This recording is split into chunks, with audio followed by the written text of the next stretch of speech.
Баршаңызға қайырлы күн достар, арнама қош келдіңіздер. Бүгін сіздермен өте жылдам дайын болатын дәмді салат жасайтын боламыз. Менімен бірге видеоны соңына дейін көріңіздер. Ең алдымен бізге 5 дана жұмыртқа қажет болады. Жұмыртқаны ортасынан 2 рет бөліп, және де ұзынша етіп турап аламыз.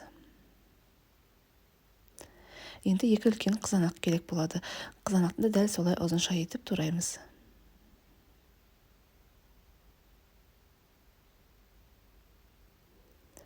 Қызанағымыз дайын.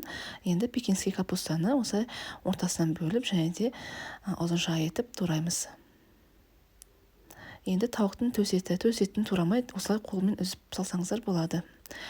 Қалаларыңыз бойынша аз көк қоссаңыздар болады. Енді жарты банка кукурузды қосамыз, тұзын саламыз, және майонез қосып араластырамыз.